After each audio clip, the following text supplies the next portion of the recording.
विज्ञानमय कोश। अन्नमय, प्राणमय और मनोमय, इन तीनों कोशों के उपरांत आत्मा का चौथा आवरण, गायत्री का चौथा मुख विज्ञानमय कोश है। आत्मोन्नति की चतुर्थ भूमिका में विज्ञानमय कोश की साधना की जाती है। विज्ञान का अर्थ है विशेष ज्ञान। साधारण ज्ञान के द्वारा हम लोक व्यवहार को अपनी शारीरिक, व्यापारिक, सामाजिक, कलात्मक, धार्मिक समस्याओं को समझते हैं। स्थूल में इसी साधारण ज्ञान की शिक्षा मिलती है। राजनीति, अर्थशास्त्र, शिल्प, रसायन, चिकित्सा, संगीत, वक्तृत्व, लेखन, व्यवसाय, कृषि, निर्माण, उत्पादन आदि विविध बातों की जानकारी विविध प्रकार से की जाती है। इन जानकारियों के आधार पर शरीर से संबंध रखने वाला सांसारिक जीवन चलता है।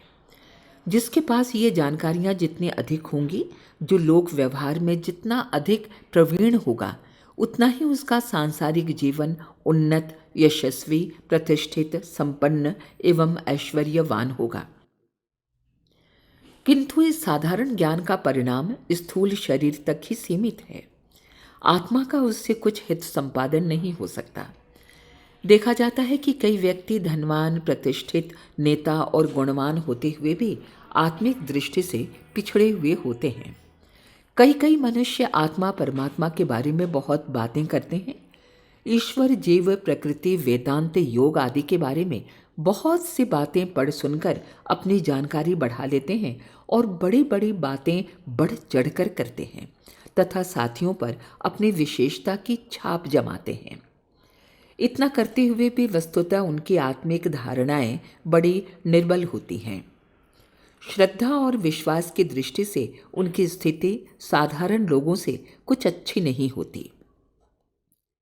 गीता, उपनिषद, रामायण, वेदशास्त्र आदि सद्ग्रंथों के पढ़ने एवं सत्पुरुषों के प्रवचन सुनने से आत्मिक विषयों की जानकारी बढ़ती है, जो उस क्षेत्र में प्रवेश करने वाले जिज्ञासुओं के लिए आवश्यक भी है।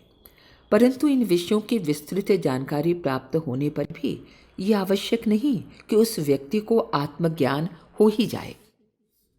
इसमें तो संदेह नहीं कि शिक्षा प्राप्त करना, भाषा ज्ञान, शास्त्राध्ययन आदि जीवन के विकास के लिए आवश्यक है और इनके द्वारा आध्यात्मिक प्रगति में भी सहायता मिलती है। प्रत्येक व्यक्ति कबीर, रैदास और तुकाराम की तरह सामान्य प्रेरणा पाकर ही आत्मज्ञानी नहीं बन सकता, पर वर्तमान समय में लोगों ने भौतिक जीवन को इतना अधिक महत्व दे दिया है, धनोपार्जन को वे इतना सर्वोपरि गुण मानते हैं कि आध्यात्म की ओर उनकी दृष्टि ही नहीं जाती। उल्टा वे उसे अनावश्यक समझने लग जाते हैं। इस पुस्तक के आरंभ में वरुण और भृगु की कथा दी गई है। भृगु पूर्ण विद्वान थे, वेद वेदांतों के पूरे ज्ञाता थे, फिर भी जानते थे कि मुझे आत्मज्ञान, ब्रह्मज्ञान, विज्ञान प्राप्त नहीं है। इसलिए वरुण के पास जाकर उन्होंने प्रार्थना की कि हे भगवान, मुझे ब्रह्म ज्ञान का उपदेश दीजिए। वरुण ने भृगु को कोई पुस्तक नहीं पढ़ाई और न ही कोई लंबा चौड़ा प्रवचन ही सुनाया, वरन उन्होंने आदेश दिया कि तप करो। तप करने से एक एक कोश को पार करते हुए क्रमशः उन्होंने ब्रह्म को प्राप्त किया। ऐसी ही अनेक कथाएं हैं। उद्दालक ने श्वेत केतु को, ब्रह्मा ने इंद्र को, अंगिरा ने विवस्वान को इसी प्रकार तप करके ब्रह्म को जानने का आदेश किया था। ज्ञान का अभिप्राय है जानकारी, विज्ञान का अभिप्राय है श्रद्धा, धारणा, मान्यता, अनुभूति। आत्मविद्या के सभी जिज्ञासु ये जानते हैं कि आत्मा अमर है, शरीर से भिन्न है, ईश्वर का अंश है, सच्चिदानंद स्वरूप है। परंतु इस जानकारी का एक कण भी अनुभूति भूमिका में नहीं होता। स्वयं को तथा दूसरों को मरते देखकर हृदय विचलित हो जाता है। शरीर के लाभ के लिए आत्मा के लाभों की उपेक्षा प्रति क्षण होती रहती है। दीनता, अभाव, तृष्णा, लालसा हर घड़ी सताती रहती है। तब कैसे कहा जाए कि आत्मा की अमरता, शरीर की भिन्नता तथा ईश्वर के अंश होने की मान्यता पर हमें श्रद्धा है, आस्था है, विश्वास है? अपने संबंध में तात्विक मान्यता स्थिर करना और उसका पूर्णतया अनुभव करना, यही विज्ञान का उद्देश्य है। आमतौर से लोग अपने शरीर को शरीर मानते हैं। स्थूल शरीर से जैसे कुछ हम हैं, वही उनकी आत्म मान्यता है। जाति, वंश, प्रदेश, संप्रदाय, व्यवसाय, पद, विद्या, धन, आयु, स्थिति, लिंग आदि के आधार पर वो मान्यता बनाई जाती है कि मैं कौन हूँ। प्रश्न पूछने पर कि आप कौन हैं, लोग इन्हीं बातों के आधार पर अपना परिचय देते हैं। अपने को समझते भी वे यही हैं। इस मान्यता के आधार पर ही अपने स्वार्थों का निर्धारण होता है। जिस स्थिति में स्वयं है, उसी स्थिति का अहंकार अपने में जागृत होता है और स्थिति तथा अहंकार की पूर्ति, तुष्टि तथा संतुष्टि जिस प्रकार होनी संभव दिखाई पड़ती है, वही जीवन की अंतरंग नीति बन जाती है। बाहर से लोग धर्म और सदाचार की सिद्धांतों और आदर्शों की बातें करते रहते हैं, पर उनका अंतःकरण उसी दिशा में काम करता है जिस ओर उनकी अंतरंग जीवन नीति प्रेरणा देती है। जब अपने को शरीर मान लिया गया है, तो शरीर का सुख ही अभीष्ट होना चाहिए। इंद्रिय भोगों की, मौज मज़े की, मान बढ़ाई की, ऐश आराम की प्राप्ति ही शरीर का सुख है। इन सुखों के लिए धन की आवश्यकता है। अस्तु, धन को अधिक से अधिक जुटाना और भोग ऐश्वर्य में निमग्न रहना, यही प्रधान कार्यक्रम हो जाता है। इसके अतिरिक्त जो किया जाता है, वो तो एक प्रकार की तफरीह के लिए, विनोद के लिए होता है। ऐसे लोग कभी कभी धर्म चर्चा या पूजा पाठ भी करते देखे जाते हैं। ये उनका मन बहलाव मात्र है। स्थिर लक्ष्य तो उनका वही रहेगा जो आत्म मान्यता के आधार पर निर्धारित किया गया है। आमतौर से आज यही भौतिक दृष्टि सर्वत्र दृष्टिगोचर है। धन और भोग की छीना झपटी में लोग एक दूसरे से बाजी मारने में इसी दृष्टिकोण के कारण जी जान से जुटे हुए हैं। परिणाम स्वरूप जिन कलह क्लेशों का सामना करना पड़ रहा है, वो सामने है। विज्ञान इस अज्ञान रूपी अंधकार से हमें बचाता है। जिस मनोभूमि में पहुंचकर जीव ये अनुभव करता है कि मैं शरीर नहीं, वस्तुतः आत्मा ही हूँ, उस मनोभूमि को विज्ञानमय कोश कहते हैं। अन्नमय कोश में जब तक जीव की स्थिति रहती है, तब तक वो अपने को स्त्री पुरुष, मनुष्य, पशु, मोटा पतला, पहलवान, काला गोरा आदि शरीर संबंधी भेदों से पहचानता है। जब प्राणमय कोश में जीव की स्थिति होती है, तो गुणों के आधार पर अपनत्व का बोध होता है। शिल्पी, संगीतज्ञ, वैज्ञानिक, मूर्ख, कायर, शूरवीर, लेखक, वक्ता, धनी, गरीब आदि की मान्यता प्राण भूमिका में होती है।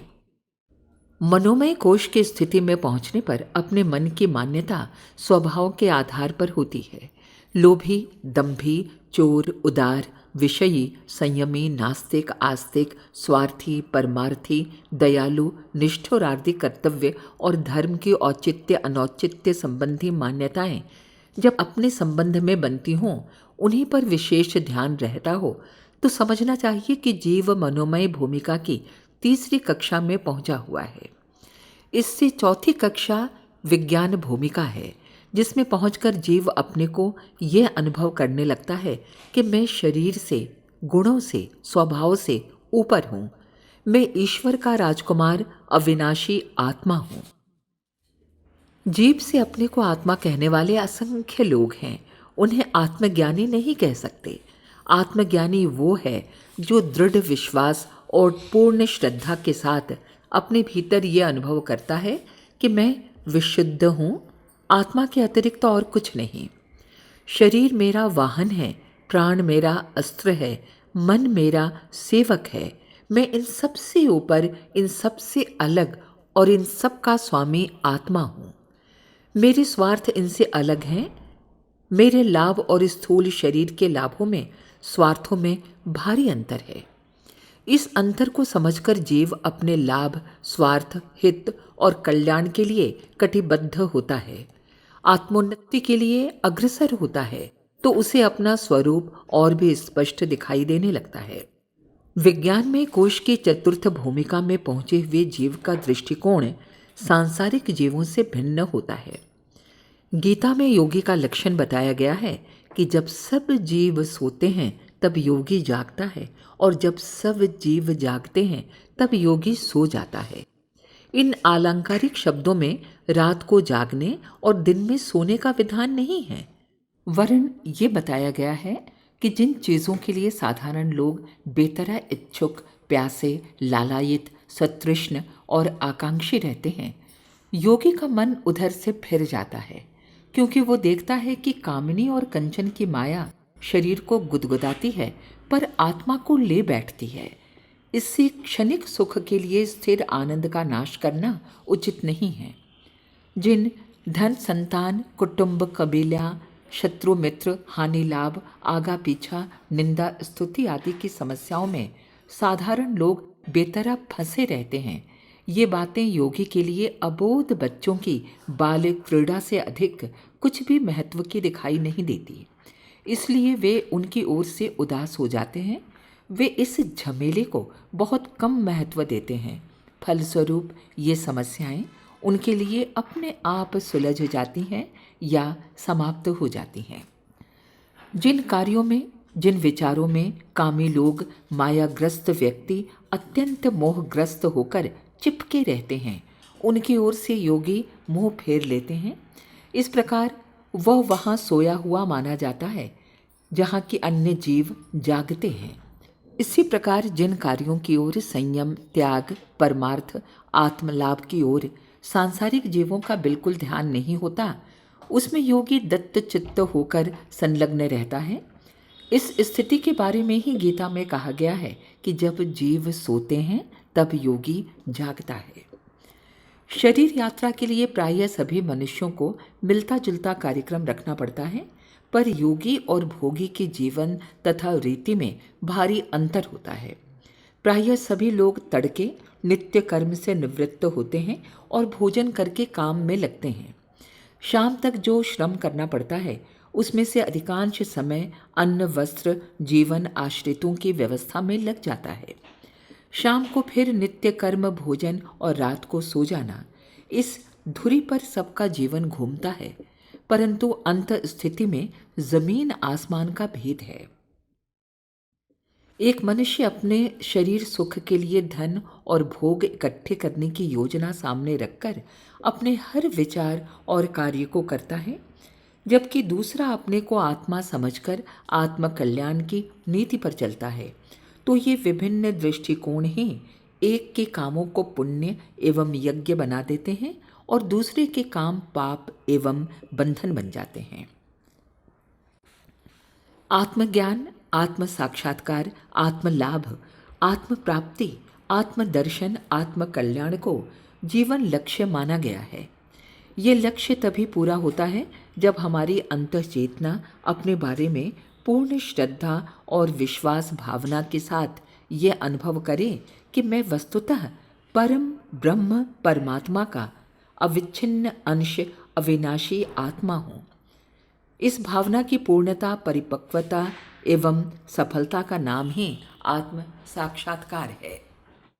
आत्म साक्षात्कार की 4 साधनाएं यहाँ दी जाती हैं। पहला सोहम साधना, दूसरा आत्मानुभूति, तीसरा स्वर संयम और चौथा ग्रंथि भेद।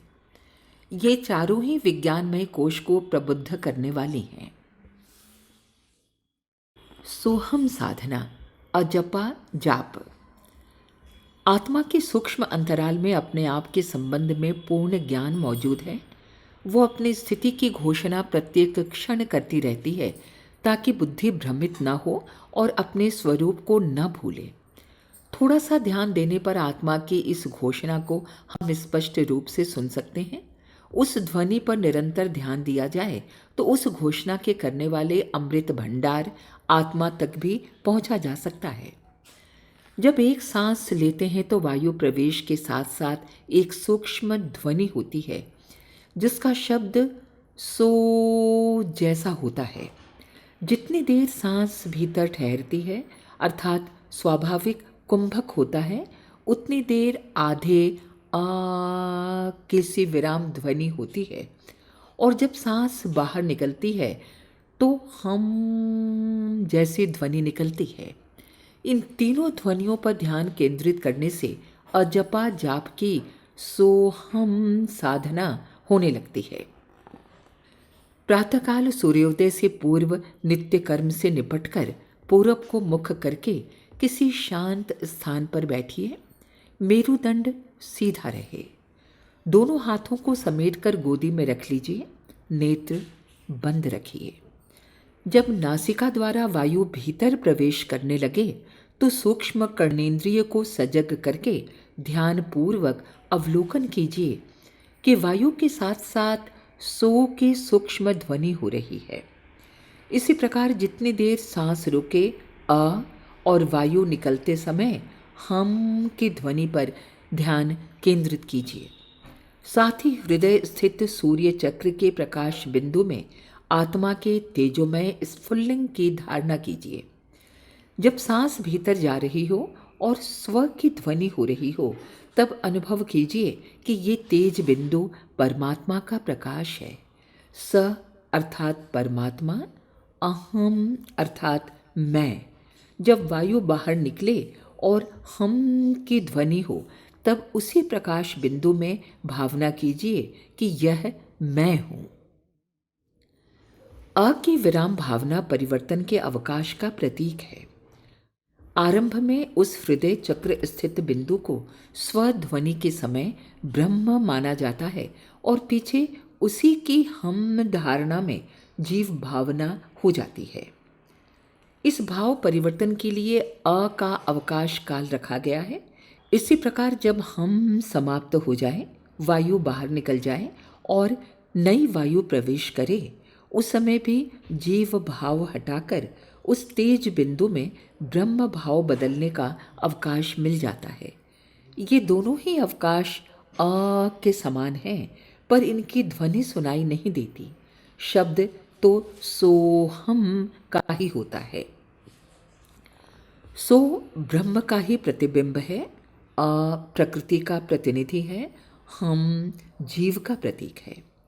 ब्रह्म, प्रकृति और जीव का सम्मिलन इस अजपा जाप में होता है।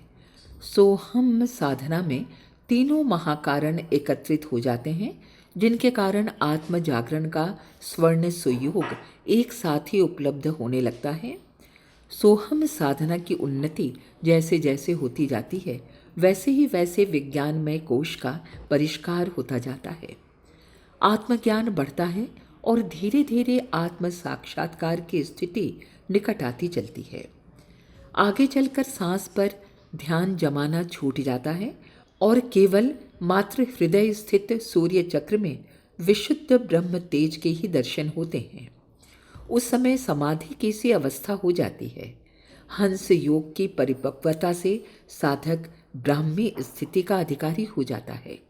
स्वामी विवेकानंद जी ने विज्ञानमय कोश की साधना के लिए आत्मानुभूति की विधि बताई है।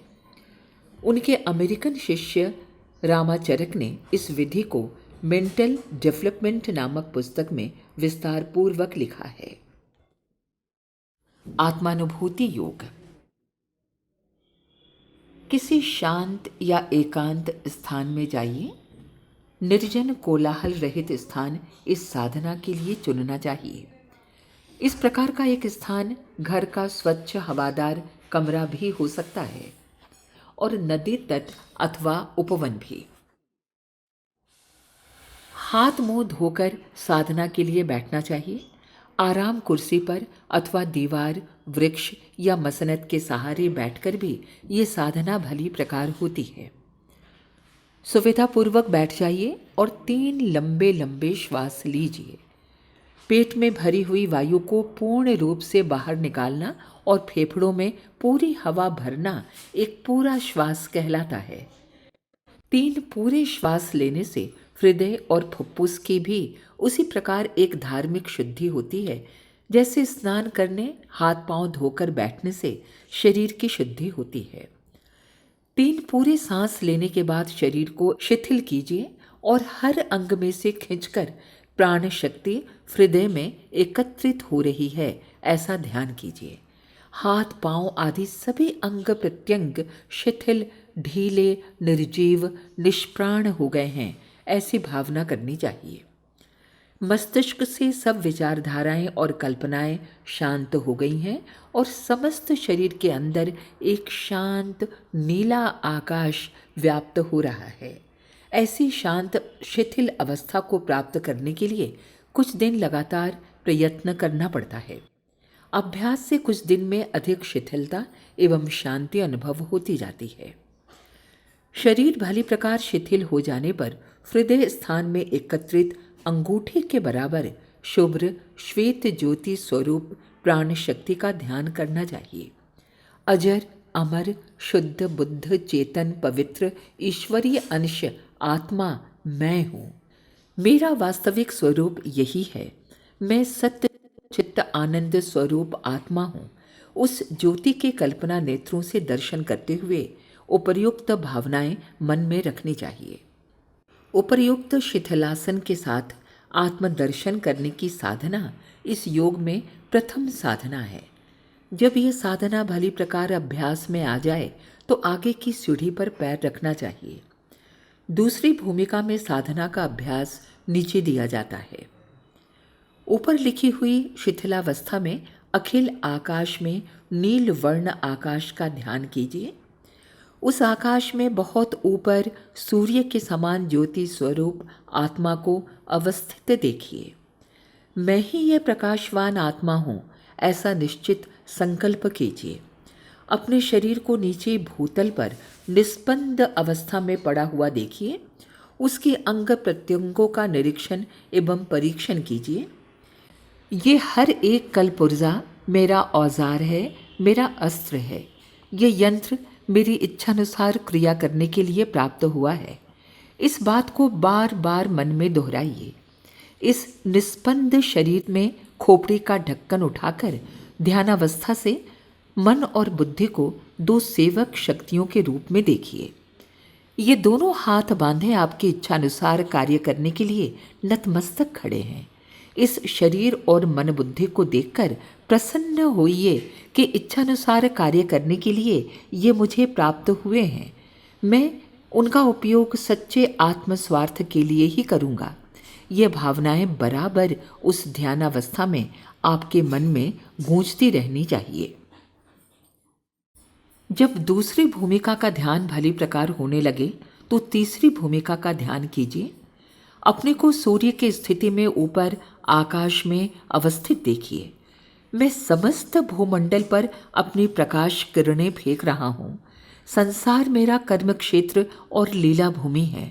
भूतल की वस्तुओं और शक्तियों को मैं इच्छित प्रयोजनों के लिए काम में लाता हूँ, पर वे मेरे ऊपर प्रभाव नहीं डाल सकती। पंचभूतों की गतिविधि के कारण जो हलचलें संसार में हर घड़ी होती हैं, वे मेरे लिए एक विनोद और मनोरंजक दृश्य मात्र हैं। मैं किसी भी सांसारिक हानि लाभ से प्रभावित नहीं होता। मैं शुद्ध चैतन्य सत्य स्वरूप पवित्र निर्लेप अविनाशी आत्मा हूँ। मैं आत्मा हूँ, महान आत्मा हूँ, महान परमात्मा का विशुद्ध स्फुल्लिंग हूँ। ये मंत्र मन ही मन जपिए। तीसरी भूमिका का ध्यान जब अभ्यास के कारण पूर्ण रूप से पुष्ट हो जाए और हर घड़ी ये भावना रोम रोम में प्रतिभासित होने लगे तो समझना चाहिए कि इस साधना की सिद्धावस्था प्राप्त हो गई। ये जागृत समाधि या जीवन मुक्त अवस्था कहलाती है। आत्मचिंतन की साधना। रात को सब कार्यों से निवृत्त होकर जब सोने का समय हो तो सीधे चित्त लेट जाइए। पैर सीधे फैला दीजिए। हाथों को मोड़कर पेट पर रख लीजिए। सिर सीधा रहे। पास में दीपक जल रहा हो तो बुझा दीजिए या मंद कर दीजिए। नेत्रों को अधखुला रखिए। अनुभव कीजिए कि आपका आज का एक दिन एक जीवन था। अब जबकि एक दिन समाप्त हो रहा है तो एक जीवन की इतिश्री हो रही है।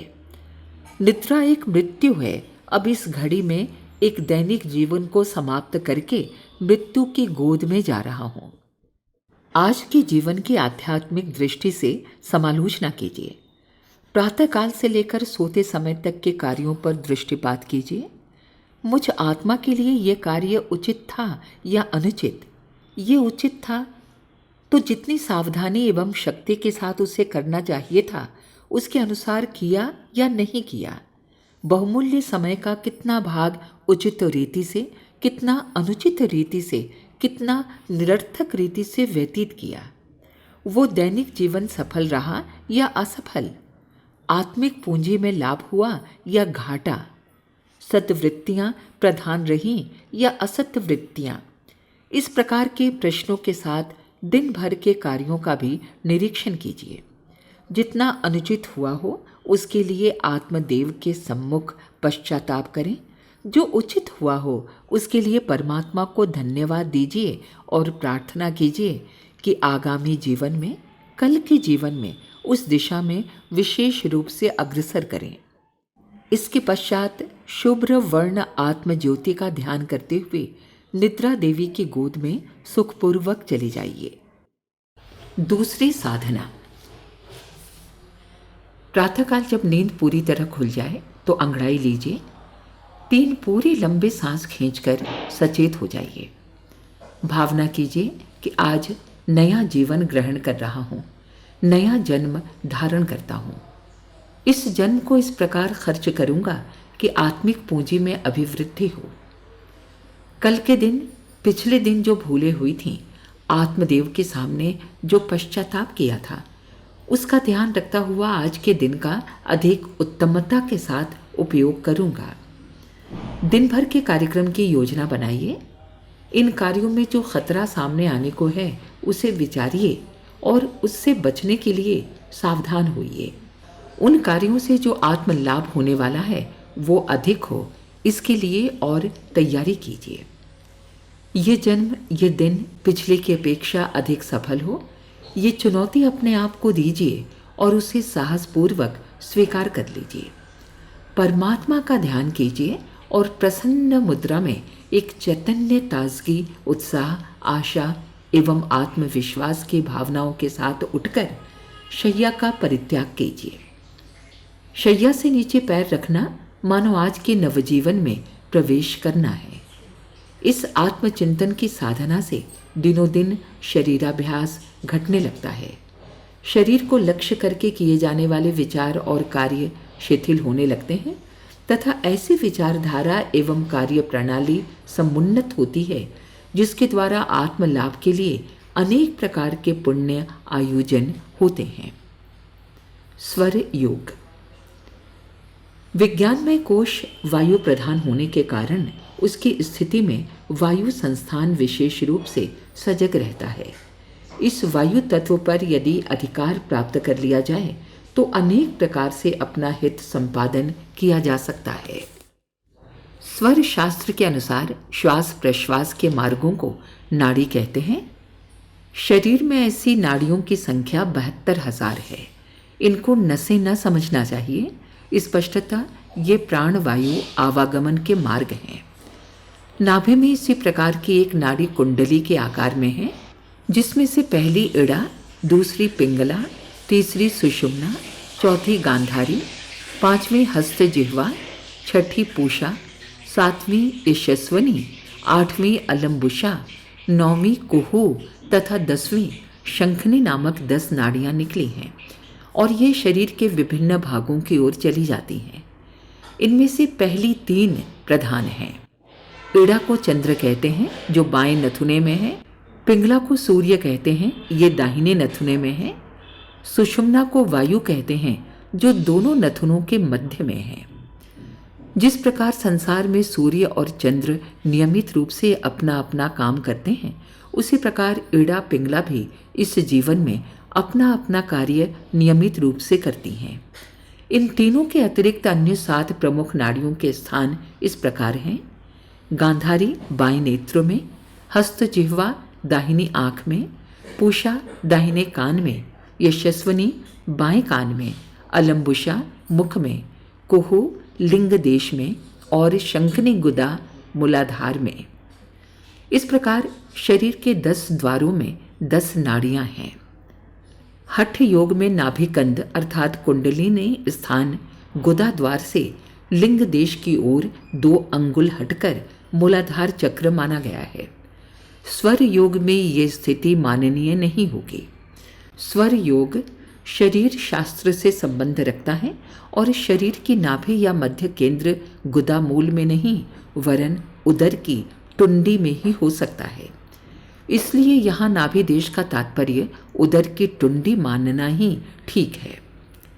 श्वास क्रिया का प्रत्यक्ष संबंध उदर से ही है, इसलिए प्राणायाम द्वारा उदर संस्थान तक प्राणवायु को ले जाकर नाभि केंद्र से इस प्रकार घर्षण किया जाता है कि वहाँ की सुप्त शक्तियों का जागरण हो सके। चंद्र और सूर्य की अदृश्य रश्मियों का प्रभाव स्वरों पर पड़ता है। सब जानते हैं कि चंद्रमा का गुण शीतल और सूर्य का उष्ण है।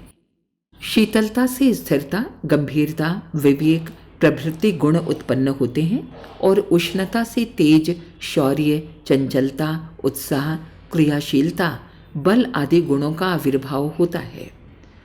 मनुष्य को सांसारिक जीवन में शांतिपूर्ण और अशांतिपूर्ण दोनों ही तरह के काम करने पड़ते हैं। किसी भी काम का अंतिम परिणाम उसके आरंभ पर निर्भर है। इसलिए विवेकी पुरुष अपने कर्मों को आरंभ करते समय ये देख लेते हैं कि हमारे शरीर और मन की स्वाभाविक स्थिति इस प्रकार काम करने के अनुकूल है कि नहीं।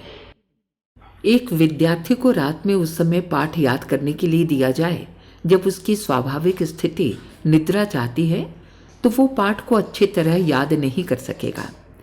यदि यही पाठ उसे प्रातःकाल की अनुकूल स्थिति में दिया जाए तो आसानी से सफलता मिल जाएगी। ध्यान, भजन, पूजा, मनन, चिंतन के लिए एकांत की आवश्यकता है, किंतु उत्साह भरने और युद्ध के लिए कोलाहलपूर्ण वातावरण की बाजों की घोर ध्वनि की आवश्यकता होती है। ऐसी उचित स्थितियों में किए गए कार्य अवश्य ही फलीभूत होते हैं। इसी दृष्टिकोण के आधार पर स्वर योगियों ने आदेश किया है कि विवेकपूर्ण और स्थायी कार्य चंद्र स्वर में किए जाने चाहिए, जैसे कि विवाह, दान, मंदिर, कुआं, तालाब बनाना, नवीन वस्त्र धारण करना, घर बनाना, आभूषण बनवाना, शांति के काम, पुष्टि के काम, शफाखाना, औषधि देना, रसायन बनाना, मैत्री, व्यापार, बीज बोना, दूर की यात्रा, विद्याभ्यास, योग क्रिया इत्यादि। ये सब कार्य ऐसे हैं जिनमें अधिक गंभीरता और बुद्धिपूर्वक कार्य करने की आवश्यकता है। इसलिए इनका आरंभ भी ऐसे ही समय में होना चाहिए जब शरीर के सूक्ष्म कोश चंद्रमा की शीतलता को ग्रहण कर रहे हों। उत्तेजना, आवेश एवं जोश के साथ करने पर जो कार्य ठीक होते हैं उनके लिए सूर्य स्वर उत्तम कहा गया है। जैसे क्रूर कार्य, स्त्री भोग, भ्रष्ट कार्य, युद्ध करना, देश का ध्वंस करना, विष खिलाना, मद्य पीना, हत्या करना, खेलना, काठ, पत्थर, पृथ्वी, रत्न को तोड़ना, तंत्र विद्या, जुआ, चोरी, व्यायाम, नदी पार करना आदि। यहाँ उपर्युक्त कठोर कर्मों का समर्थन या निषेध नहीं है। शास्त्रकार ने तो एक वैज्ञानिक की तरह विश्लेषण कर दिया है कि ऐसे कार्य उस वक्त अच्छे होंगे जब सूर्य की उष्णता के प्रभाव से जीवन तत्व उत्तेजित हो रहा हो। शांतिपूर्ण मस्तिष्क से भली प्रकार ऐसे कार्यों को कोई व्यक्ति कैसे कर सकता है? इसका तात्पर्य ये भी नहीं है कि सूर्य स्वर में अच्छे कार्य नहीं होते। संघर्ष और युद्ध आदि कार्य देश, समाज अथवा आश्रित की रक्षार्थ भी हो सकते हैं और उनको सब कोई प्रशंसनीय बतलाता है। इसी प्रकार विशेष परिश्रम के कार्यों का संपादन भी समाज और परिवार के लिए अनिवार्य होता है। वे भी सूर्य स्वर में उत्तमता युक्त होते हैं। कुछ क्षण के लिए जब दोनों नाड़ी ईड़ा पिंगला रुककर सुषुम्ना चलती है तब प्रायः शरीर संधि अवस्था में होता है। ये संध्या काल है। दिन के उदय और अस्त को भी संध्या काल कहते हैं। इस समय जन्म या मरण काल के समान पारलौकिक भावनाएं मनुष्य में जागृत होती हैं और संसार की ओर से विरक्ति, उदासीनता एवं अरुचि होने लगती है। स्वर की संध्या से भी मनुष्य का चित्त सांसारिक कार्यों से कुछ उदासीन हो जाता है और अपने वर्तमान अनुचित कार्यों पर पश्चाताप स्वरूप खिन्नता प्रकट करता हुआ कुछ आत्मचिंतन की ओर झुकता है। ये क्रिया बहुत ही सूक्ष्म होती है, अल्पकाल के लिए आती है, इसलिए हम अच्छी तरह पहचान भी नहीं पाते। यदि इस समय परमार्थ चिंतन और ईश्वर आराधना का अभ्यास किया जाए तो निस्संदेह उसमें बहुत उन्नति हो सकती है, किंतु सांसारिक कार्यों के लिए ये स्थिति उपयुक्त नहीं है। इसलिए सुषुम्ना स्वर में आरंभ होने वाले कार्यों का परिणाम अच्छा नहीं होता, वे अक्सर अधूरे या असफल रह जाते हैं। सुषुम्ना की दशा में मानसिक विकार दब जाते हैं और गहरे आत्मिक भाव का थोड़ा बहुत उदय होता है, इसलिए इस समय में दिए हुए शाप या वरदान अधिकांश फलीभूत होते हैं, क्योंकि इन भावनाओं के साथ आत्म तत्व का बहुत कुछ सम्मिश्रण होता है। इड़ा शीत ऋतु है तो पिंगला ग्रीष्म ऋतु।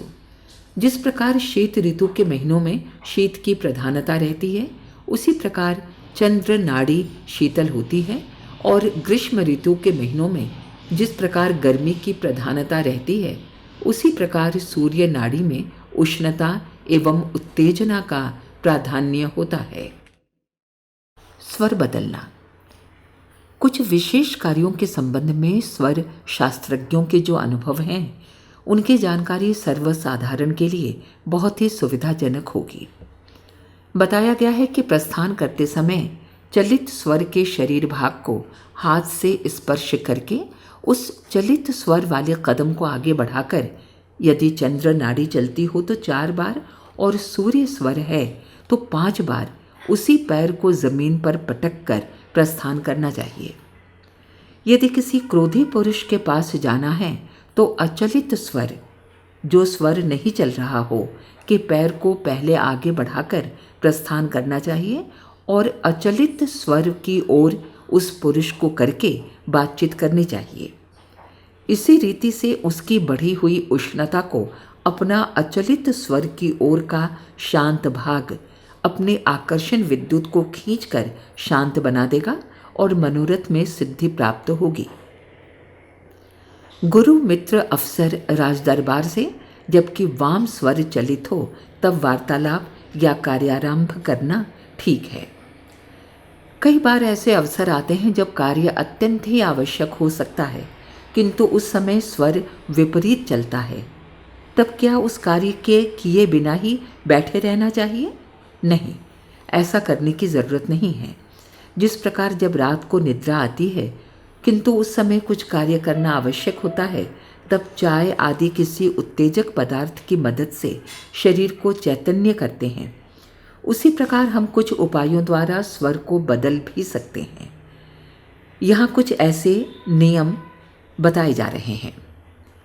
पहला उपाय, जो स्वर नहीं चल रहा हो उसे अंगूठे से दबाएं और जिस नथुने से सांस चलती है उससे हवा खींचें, फिर जिससे श्वास खींची है उसे दबाकर पहले नथुने से यानी जिस स्वर को चलाना है उससे श्वास छोड़ें।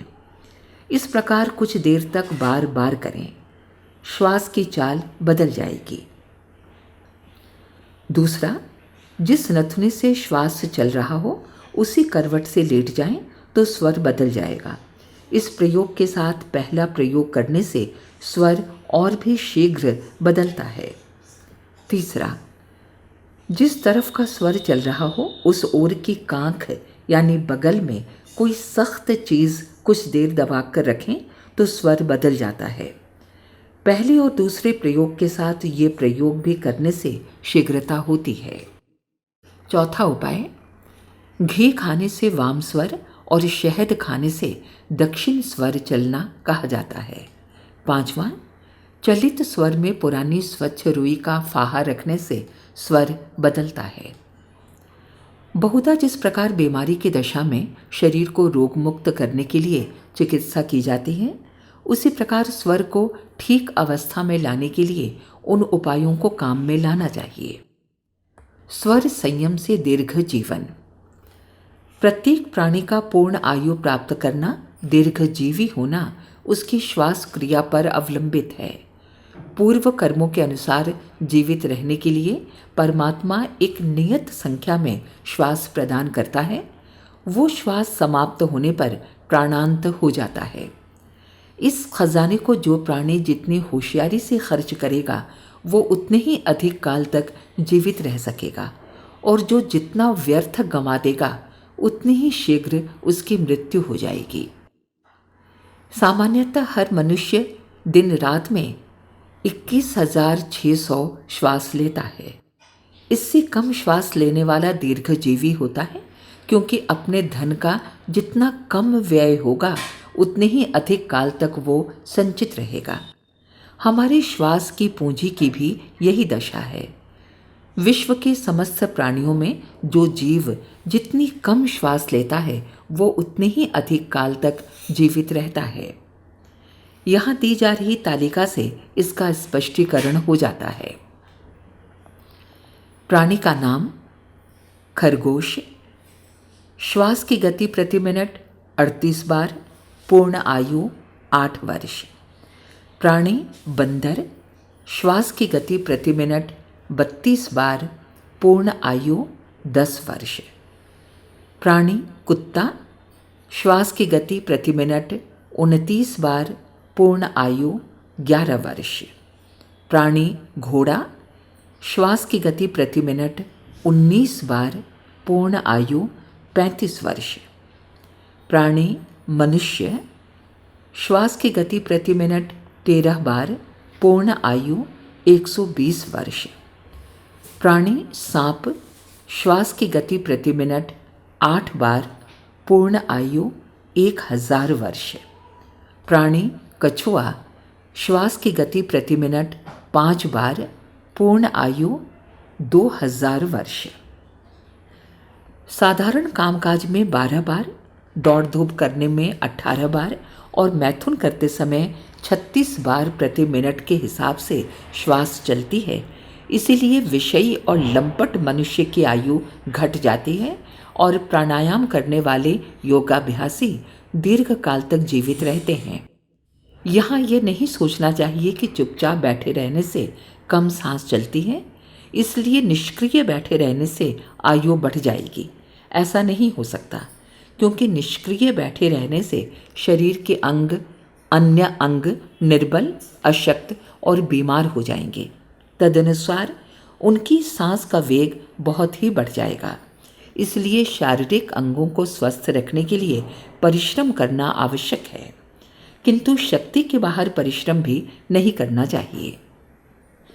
सांस सदा पूरी और गहरी लेनी चाहिए तथा झुककर कभी नहीं बैठना चाहिए। नाभि तक पूरी सांस लेने पर एक प्रकार से कुंभक हो जाता है और श्वासों की संख्या कम हो जाती है। मेरुदंड के भीतर एक प्रकार का तरल जीवन तत्व प्रवाहित होता रहता है, जो सुषुम्ना को बलवान बनाए रखता है। तदनुसार मस्तिष्क की पुष्टि होती रहती है। यदि मेरुदंड को झुका हुआ रखा जाए तो उस तरल तत्व का प्रवाह रुक जाता है और निर्बल सुषुम्ना मस्तिष्क का पोषण करने से वंचित रह जाती है। सोते समय चित्त होकर नहीं लेटना चाहिए, इससे सुषुम्ना स्वर चलकर विघ्न पैदा होने की संभावना रहती है। ऐसी दशा में अशुभ तथा भयानक स्वप्न दिखलाई पड़ते हैं। इसलिए भोजन करने के उपरांत प्रथम बाएं फिर दाहिने करवट लेटना चाहिए। भोजन के बाद कम से कम 15 मिनट आराम किए बिना यात्रा करना भी उचित नहीं है। शीतलता से अग्नि मंद पड़ जाती है और उष्णता से तीव्र होती है। ये प्रभाव हमारी जठराग्नि पर भी पड़ता है। सूर्य स्वर में पाचन शक्ति की वृद्धि रहती है, अतएव इसी स्वर में भोजन करना उत्तम है। इस नियम को सब लोग जानते हैं कि भोजन के उपरांत बाएं करवट से लेटे रहना चाहिए। उद्देश्य यही है कि बाएं करवट लेटने से दक्षिण स्वर चलता है, जिससे पाचन शक्ति प्रदीप्त होती है। ईड़ा, पिंगला और सुषुम्ना की गतिविधि पर ध्यान रखने से वायु तत्व पर अपना अधिकार होता है। वायु के माध्यम से कितनी ही ऐसी बातें जानी जा सकती हैं जिन्हें साधारण लोग नहीं जानते। मकड़ी को वर्षा से बहुत पहले पता लग जाता है कि मेघ बरसने वाला है। तदनुसार वो अपने रक्षा का प्रबंध पहले से ही कर लेती है।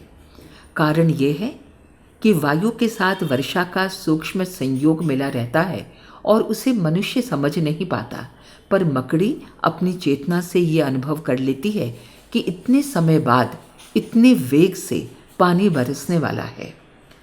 मकड़ी में जैसी सूक्ष्म वायु परीक्षण चेतना होती है, उससे भी अधिक प्रबुद्ध चेतना स्वर योगी को मिल जाती है। वो वर्षा गर्मी को ही नहीं, वरन उससे भी सूक्ष्म बातें, भविष्य की संभावनाएं, दुर्घटनाएं, परिवर्तनशीलताएं, विलक्षणताएं अपनी दिव्य दृष्टि से जान लेता है। कई स्वर ज्ञाता ज्योतिषियों की भांति इस विद्या द्वारा भविष्य वक्ताओं जैसा व्यवसाय करते हैं। स्वर के आधार पर ही मूक प्रश्न, तेजी मंदी, खोई वस्तु का पता, शुभ अशुभ मुहूर्त आदि बातें बताते हैं। असफल होने की आशंका वाले, दुस्साहसपूर्ण कार्य करने वाले लोग भी स्वर का आश्रय लेकर अपना काम करते हैं। चोर, डाकू आदि इस संबंध में विशेष ध्यान रखते हैं। व्यापार, राजद्वार, चिकित्सा आदि जोखिम और जिम्मेदारी के कामों में भी स्वर विद्या के नियमों का ध्यान रखा जाता है। इस संबंध में अखंड ज्योति पत्रिका में समय समय पर तद विषयक जानकारी प्रकाशित होती रहती है। उस सुविस्तृत ज्ञान का विवेचन यहाँ नहीं हो सकता। इस समय तो हमें केवल ये विचार करना है कि स्वर साधना से विज्ञानमय कोश की सुव्यवस्था में हमें किस प्रकार सहायता मिल सकती है। विज्ञानमय कोश की वायु साधना। पहला, शांत वातावरण में मेरुदंड सीधा करके बैठ जाइए और नाभि चक्र में शुभ ज्योति मंडल का ध्यान कीजिए। उस ज्योति केंद्र में समुद्र के ज्वार भाटे की तरह हिलोरें उठती हुई परिलक्षित होंगी। दूसरा, यदि बायां स्वर चल रहा होगा तो उस ज्योति केंद्र का वर्ण चंद्रमा के समान पीला होगा और उसके बाएं भाग से निकलने वाली ईड़ा नाड़ी में होकर श्वास प्रवाह का आवागमन होगा। नाभि से नीचे की ओर मूलाधार चक्र, गुदा और लिंग का मध्यवर्ती भाग में होती हुई मेरुदंड में होकर मस्तिष्क के ऊपरी भाग की परिक्रमा करती हुई नासिका के बाएं नथुने तक ईड़ा नाड़ी जाती है। नाभि केंद्र के वाम भाग की क्रियाशीलता के कारण ये नाड़ी का काम करती है और बायां स्वर चलता है। इस तथ्य को भावना के दिव्य नेत्रों द्वारा भली भांति चित्रवत पर्यवेक्षण कीजिए। तीसरा, यदि दाहिना स्वर चल रहा होगा तो नाभि केंद्र का ज्योति मंडल सूर्य के समान तनिक लालिमा लिए हुए श्वेत वर्ण का होगा और उसके दाहिने भाग में से निकलने वाली पिंगला नाड़ी में होकर श्वास की प्रश्वास क्रिया होगी। नाभि के नीचे मूलाधार में होकर मेरुदंड तथा मस्तिष्क में होती हुई दाहिने नथुने तक पिंगला नाड़ी गई है और नाभि चक्र के दाहिने भाग में चैतन्यता होती है और दाहिना स्वर चलता है। इस सूक्ष्म क्रिया को ध्यान शक्ति द्वारा ऐसे मनोयोग पूर्वक निरीक्षण करना चाहिए कि वस्तु स्थिति ध्यान क्षेत्र में चित्र के समान स्पष्ट रूप से परिलक्षित होने लगे। चौथा, जब स्वर संधि होती है तो नाभि चक्र स्थिर हो जाता है, उसमें कोई हलचल नहीं होती और न उतनी देर तक वायु का आवागमन होता है। इस संधि काल में तीसरी नाड़ी मेरुदंड में अत्यंत द्रुत वेग से बिजली के समान कौंधती है। साधारणतः एक क्षण के 100वें भाग में ये कौंध जाती है। इसे ही सुषुम्ना कहते हैं। सुषुम्ना का जो विद्युत प्रवाह है वही आत्मा की चंचल झांकी है। आरंभ में यह झांकी एक हल्के झपट्टे के समान किंचित प्रकाश की मंद किरण जैसी होती है। साधना से ये चमक अधिक प्रकाशवान और अधिक देर तक ठहरने वाली होती है। कुछ दिनों के पश्चात वर्षा काल में बादलों के मध्य में चमकने वाली बिजली के समान उसका प्रकाश और विस्तार होने लगता है।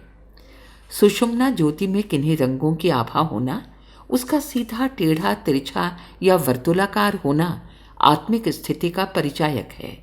3 गुण, 5 तत्व, संस्कार एवं अंतःकरण की जैसी स्थिति होती है, उसी के अनुरूप सुषुम्ना का रूप ध्यानावस्था में दृष्टिगोचर होता है। इड़ा पिंगला की क्रियाएं जब स्पष्ट दिखने लगें, तब उनका साक्षी रूप से अवलोकन किया कीजिए। नाभि चक्र के जिस भाग में ज्वार भाटा आ रहा होगा, वही स्वर चल रहा होगा और केंद्र में इसी आधार पर सूर्य या चंद्रमा का रंग होगा।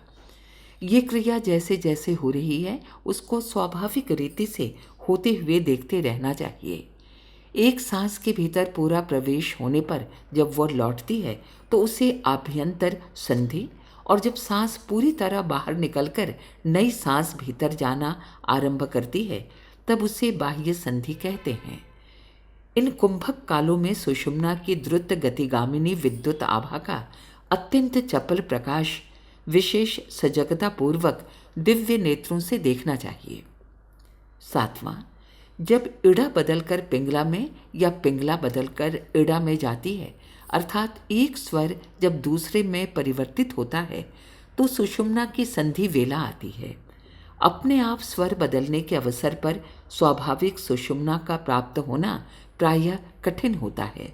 इसलिए स्वर विद्या के साधक पहले बताए गए स्वर बदलने के उपायों से वो परिवर्तन करते हैं और तब सुषुम्ना की संधि आने पर आत्म ज्योति का दर्शन करते हैं।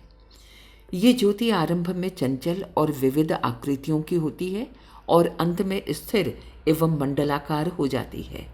ये स्थिरता ही विज्ञानमय कोश की सफलता है और इसी स्थिति में आत्म साक्षात्कार होता है। सुषुम्ना में अवस्थित होना वायु पर अपना अधिकार कर लेना है। इस सफलता के द्वारा लोक लोकांतरों तक अपनी पहुंच हो जाती है और विश्व ब्रह्मांड पर अपना प्रभुत्व अनुभव होता है। प्राचीन समय में स्वर शक्ति द्वारा अणिमा, महिमा, लघिमा आदि सिद्धियां प्राप्त होती थीं। आज के युग प्रवाह में वैसा तो नहीं होता, पर ऐसे अनुभव हैं जिनसे मनुष्य शरीर रहते हुए भी मानसिक आवरण में देव तत्वों की प्रचुरता हो जाती है। विज्ञानमय कोश के विजयी को भूसूर, भूदेव या नर तनुधारी दिव्य आत्मा कहते हैं। ग्रंथि भेद। विज्ञानमय कोश की चतुर्थ भूमिका में पहुंचने पर जीव को प्रतीत होता है कि 3 सूक्ष्म बंधन ही मुझे बांधे हुए हैं। 5 तत्वों से शरीर बना है। उस शरीर में 5 कोश हैं। गायत्री के ये 5 कोश ही 5 मुख हैं। इन 5 बंधनों को खोलने के लिए कोशों की अलग अलग साधनाएं बताई गई हैं।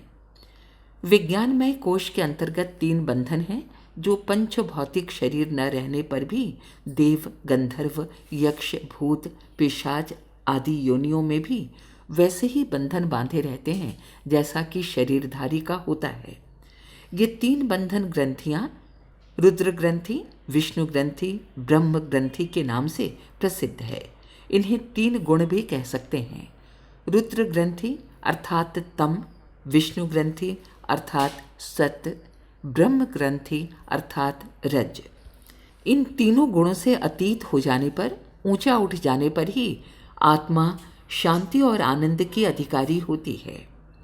इन 3 ग्रंथियों को खोलने के महत्वपूर्ण कार्य को ध्यान में रखने के लिए कंधे पर 3 तार का यज्ञोपवीत धारण किया जाता है। इसका तात्पर्य यह है कि तम, रज, सत्य के 3 गुणों द्वारा स्थूल, सूक्ष्म कारण शरीर बने हुए हैं। यज्ञोपवीत के अंतिम भाग में 3 ग्रंथियां लगाई जाती हैं। इसका तात्पर्य यह है कि रुद्र ग्रंथि, विष्णु ग्रंथि तथा ब्रह्म ग्रंथि से जीव बंधा पड़ा है। इन तीनों को खोलने की जिम्मेदारी का नाम ही पितृऋण, ऋषि ऋण, देव ऋण है। तम को प्रकृति, रज को जीव, सत को आत्मा कहते हैं। व्यवहारिक जगत में तम को सांसारिक जीवन, रज को व्यक्तिगत जीवन और सत को आध्यात्मिक जीवन कह सकते हैं। जैसे हमारे पूर्ववर्ती पूर्वजों ने अनेक प्रकार के उपकारों, सहयोगों द्वारा निर्बल दशा से ऊंचा उठाकर हमें बल, विद्या, बुद्धि संपन्न किया है, वैसे ही हमारा भी कर्तव्य है कि संसार में अपनी अपेक्षा किसी भी दृष्टि से जो लोग पिछड़े हुए हैं उन्हें सहयोग देकर ऊंचा उठाएं। सामाजिक जीवन को मधुर बनाएं, देश, जाति और समाज के प्रति अपने कर्तव्य का पालन करें। यही पितृ ऋण से, पूर्ववर्ती लोगों के उपकारों से उऋण होने का मार्ग है। व्यक्तिगत जीवन को शारीरिक, बौद्धिक और आर्थिक शक्तियों से सुसंपन्न बनाना, अपने को मनुष्य जाति का सदस्य बनाना ऋषि ऋण से छूटना है। स्वाध्याय, सत्संग, मनन, चिंतन, निधिध्यासन आदि आध्यात्मिक साधनाओं द्वारा काम, क्रोध, लोभ, मोह, मद, मत्सर आदि अपवित्रताओं को हटाकर आत्मा को परम निर्मल देवतुल्य बनाना, ये देव ऋण से उऋण होना है। दार्शनिक दृष्टि से विचार करने पर तम का अर्थ होता है शक्ति, रज का अर्थ होता है साधन, सत का अर्थ होता है ज्ञान। इन तीनों की न्यूनता एवं विकृत अवस्था बंधन कारक, अनेक उलझनों, कठिनाइयों और बुराइयों को उत्पन्न करने वाली होती है।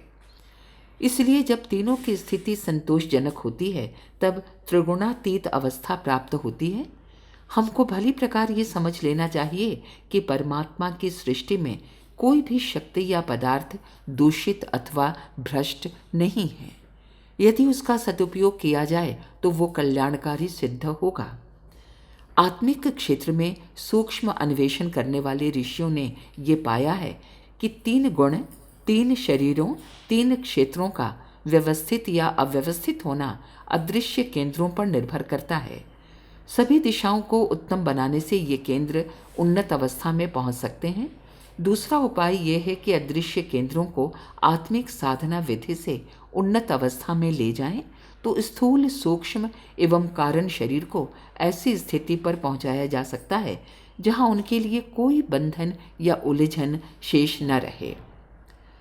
साधक जब विज्ञान में कोश की स्थिति में होता है तो उसे ऐसा अनुभव होता है मानो उसके भीतर 3 कठोर, गठीली, चमकदार, हलचल करती हुई हल्की गांठें हैं। इनमें से एक गांठ मूत्राशय के समीप, दूसरी आमाशय के ऊर्ध्व भाग में और तीसरी मस्तिष्क के मध्य केंद्र में विदित होती है। इन गांठों में से मूत्राशय वाली ग्रंथि को रुद्र ग्रंथि, आमाशय वाली ग्रंथि को विष्णु ग्रंथि और शिर वाली को ब्रह्म ग्रंथि कहते हैं। इन्हीं तीनों को दूसरे शब्दों में महाकाली, महालक्ष्मी और महासरस्वती भी कहते हैं। इन 3 महाग्रंथियों की 2 सहायक ग्रंथियां भी होती हैं जो मेरुदंड स्थित सुषुम्ना नाड़ी के मध्य में रहने वाली ब्रह्म नाड़ी के भीतर रहती है।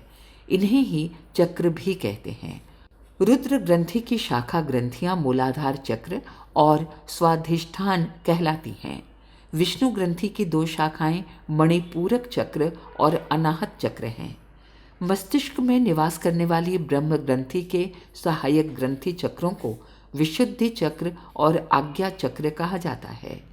हठ योग की विधि से 6 चक्रों का वेधन किया जाता है। इन 6 चक्र वेधन की विधि के संबंध में गायत्री महाविज्ञान के प्रथम भाग में हम काफ़ी प्रकाश डाल चुके हैं। उसकी पुनरावृत्ति करने की आवश्यकता नहीं। जिन्हें हठ योग की अपेक्षा गायत्री की पंचमुखी साधना के अंतर्गत विज्ञान में कोश में ग्रंथि भेद करना है, उन्हीं के लिए आवश्यक जानकारी देने का यहाँ प्रयत्न किया जाएगा। रुद्र ग्रंथि का आकार बेर के समान, ऊपर को नुकीला, नीचे को भारी पेंदे में गड्ढा लिए हुए होता है। इसका वर्ण कालापन मिला हुआ लाल होता है। इस ग्रंथि के 2 भाग हैं।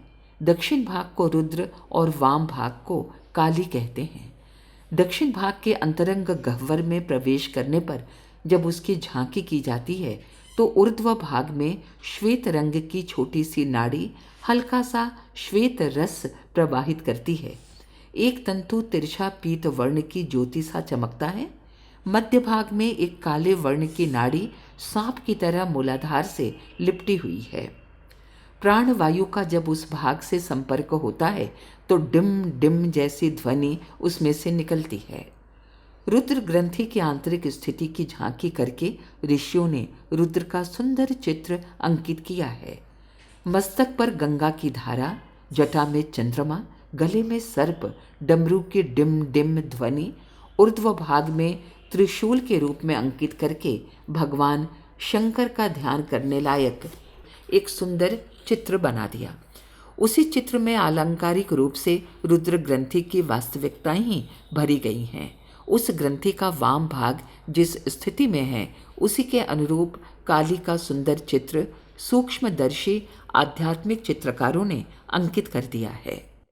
विष्णु ग्रंथि किस वर्ण की, किस गुण की, किस आकार की, किस आंतरिक स्थिति की, किस ध्वनि की, किस आकृति की है, यह सब हमें विष्णु के चित्र से सहज ही प्रतीत हो जाता है। नील वर्ण, गोल आकार, शंख ध्वनि, कौस्तुभ मणि, वनमाला, ये चित्र उस मध्य ग्रंथि का सहज प्रतिबिंब है। जैसे मनुष्य को मुख की ओर से देखा जाए तो उसकी झांकी दूसरे प्रकार की होती है और पीठ की ओर से देखा जाए तब यह आकृति दूसरे ही प्रकार की होती है। एक ही मनुष्य के दो पहलू दो प्रकार के होते हैं। उसी प्रकार एक ही ग्रंथि दक्षिण भाग से देखने में पुरुषत्व प्रधान आकार की और बाईं ओर से देखने पर स्त्रीत्व प्रधान आकार की होती है। एक ही ग्रंथि को रुद्र या शक्ति ग्रंथि कहा जा सकता है। विष्णु, लक्ष्मी, ब्रह्मा और सरस्वती का संयोग भी इसी प्रकार है। ब्रह्म ग्रंथि मध्य मस्तिष्क में है। इससे ऊपर सहस्रार शतदल कमल है। ये ग्रंथि ऊपर से चतुष्कोण और नीचे से फैली हुई है। इसका नीचे का एक तंतु ब्रह्मरंध्र से जुड़ा हुआ है। इसी को सहस्त्र मुख वाले शेष नाग की शैया पर लेटे हुए भगवान की नाभि कमल से उत्पन्न 4 मुख वाला ब्रह्मा चित्रित किया गया है। वाम भाग में यही ग्रंथि चतुर्भुजी सरस्वती है। वीणा की झंकार से ओंकार ध्वनि का यहाँ निरंतर गुंजार होता है। ये तीनों ग्रंथियां जब तक सुप्तावस्था में रहती हैं, बंधी हुई रहती हैं, तब तक जीव साधारण दीनहीन दशा में पड़ा रहता है। अशक्ति, अभाव और अज्ञान उसे नाना प्रकार से दुख देते हैं, पर जब इनका खुलना आरंभ होता है तो उनका वैभव बिखर पड़ता है। मोहबंद कली में न रूप है, न सौंदर्य और न ही आकर्षण, पर जब वो कली खिल पड़ती है और पुष्प के रूप में प्रकट होती है तो एक सुंदर दृश्य उपस्थित हो जाता है। जब तक खजाने का ताला लगा हुआ है, थैली का मुंह बंद है, तब तक दरिद्रता दूर नहीं हो सकती। पर जैसे ही रत्न राशि का भंडार खुल जाता है, वैसे ही अतुलित वैभव का स्वामित्व प्राप्त हो जाता है। रात को कमल का फूल बंद हो जाता है तो भौरा भी उसमें बंद हो जाता है, पर प्रातःकाल वो फूल फिर खिलता है तो भौरा बंधन मुक्त हो जाता है। ये 3 कलियां, 3 ग्रंथियां जीव को बांधे हुए हैं। जब ये खुल जाती हैं तो मुक्ति का अधिकार स्वमेव प्राप्त हो जाता है। इन रत्न राशियों का ताला खुलते ही शक्ति संपन्नता और प्रज्ञा का अटूट भंडार हस्तगत हो जाता है। चिड़िया अपनी छाती की गर्मी से अंडों को पकाती है। चूल्हे की गर्मी से भोजन पकता है।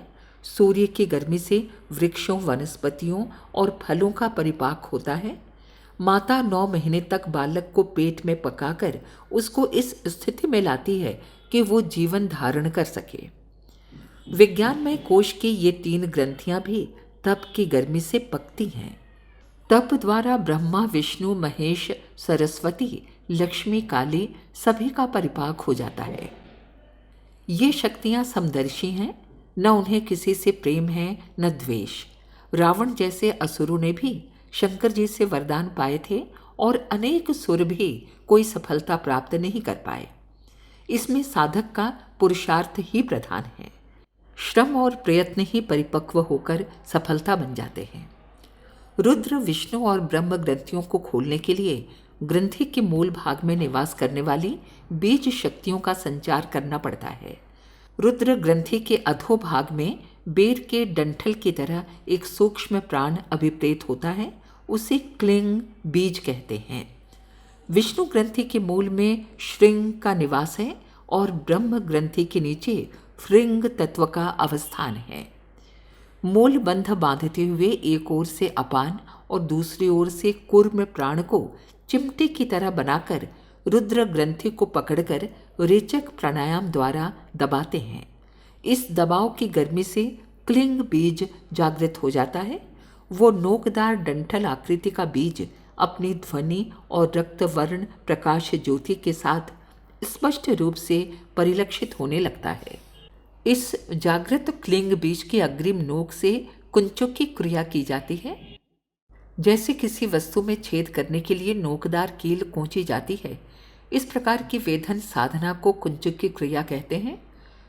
रुद्र ग्रंथि के मूल केंद्र में क्लिंग बीज की अग्रशिखा से जब निरंतर कुंचुकी होती है तो प्रस्तुत कलिका में भीतर ही भीतर एक विशेष प्रकार के लहलहाते हुए तड़ित प्रवाह उठाने पड़ते हैं। इनकी आकृति एवं गति सर्प जैसी होती है। इन तड़ित प्रवाहों को ही शंभु के गले में फुफकारने वाला सर्प बताया गया है।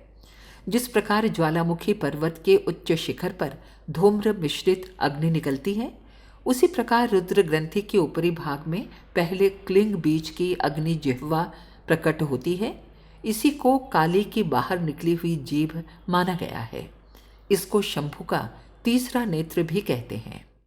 मूल बंध अपान और कूर्म प्राण के आघात से जागृत हुई क्लिंग बीज की कुंचुकी क्रिया से धीरे धीरे रुद्र ग्रंथि शिथिल होकर वैसे ही खुलने लगती है जैसे क्लिंग धीरे धीरे खिलकर फूल बन जाती है।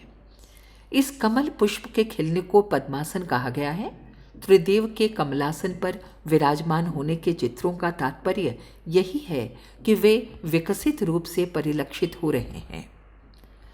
साधक के प्रयत्न के अनुरूप खुली हुई रुद्र ग्रंथि का तीसरा भाग जब प्रकटित होता है, तब साक्षात रुद्र का, काली का अथवा रक्तवर्ण सर्प के समान लहलहाती हुई क्लिंग घोष करती हुई अग्निशिखा का साक्षात्कार होता है। ये रुद्र जागरण साधक में अनेक प्रकार की गुप्त प्रकट शक्तियां भर देता है। संसार की सब शक्तियों का मूल केंद्र रुद्र ही है। उसे रुद्रलोक या कैलाश भी कहते हैं। प्रलय काल में संसार संचालिनी शक्ति व्यय होते होते पूर्ण शिथिल होकर जब सुषुप्त अवस्था में चली जाती है, तब रुद्र का तांडव नृत्य होता है। उस महामंथन से इतनी शक्ति फिर उत्पन्न हो जाती है जिससे आगामी प्रलय तक काम चलता रहे। घड़ी में चाबी भरने के समान रुद्र का प्रलय तांडव होता है।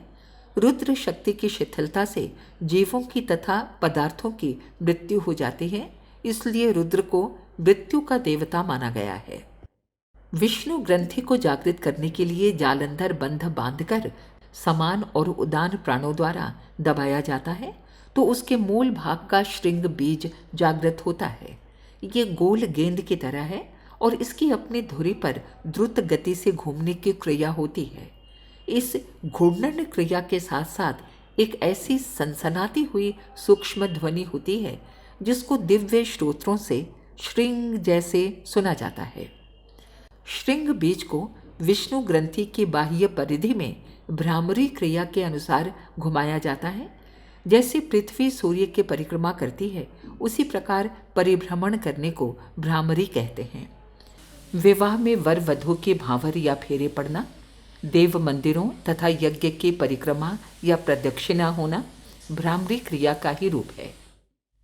विष्णु की उंगली पर घूमता हुआ चक्र सुदर्शन चित्रित करके योगियों ने अपनी सूक्ष्म दृष्टि से अनुभव किए हुए इसी रहस्य को प्रकट किया है। श्रृंग बीज विष्णु ग्रंथि की भ्रामरी गति से परिक्रमा करने लगता है, तब उस महातत्व का जागरण होता है। पूरक प्राणायाम की प्रेरणा देकर समान और उदान द्वारा जागृत किए गए श्रृंग बीज से जब विष्णु ग्रंथि के बाह्य आवरण की मध्य परिधि में भ्रामरी क्रिया की जाती है तो उसके गुंजन से उसका भीतरी भाग चैतन्य होने लगता है। इस चेतना की विद्युत तरंगें इस प्रकार उठती हैं जैसे पक्षी के पंख दोनों बाजुओं में हिलते हैं। उसी गति के आधार पर विष्णु का वाहन गरुड़ निर्धारित किया गया है। इस साधना से विष्णु ग्रंथि खुलती है और साधक की मानसिक स्थिति के अनुरूप विष्णु लक्ष्मी या पीत वर्ण की अग्निशिखा की लपटों के समान ज्योति पुंज का साक्षात्कार होता है। विष्णु का पीतांबर इस पीत ज्योति पुंज का प्रतीक है। इस ग्रंथि का खुलना ही बैकुंठ, स्वर्ग एवं विष्णु लोक को प्राप्त करना है। बैकुंठ या स्वर्ग को अनंत ऐश्वर्य का केंद्र माना जाता है। वहाँ सर्वोत्कृष्ट सुख साधन जो संभव हो सकते हैं वे प्रस्तुत हैं।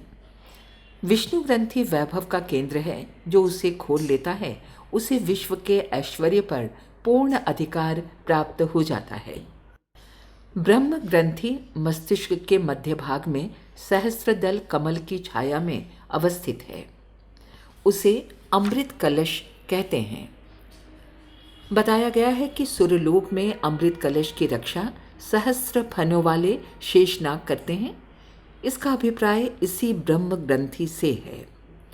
उड्डयन बंध लगाकर ध्यान और धनंजय प्राणों द्वारा ब्रह्म ग्रंथि को पकाया जाता है। पकाने से उसके मूलाधार में वास करने वाली ही हृंग शक्ति जागृत होती है। इसकी गति को प्लावनी कहते हैं।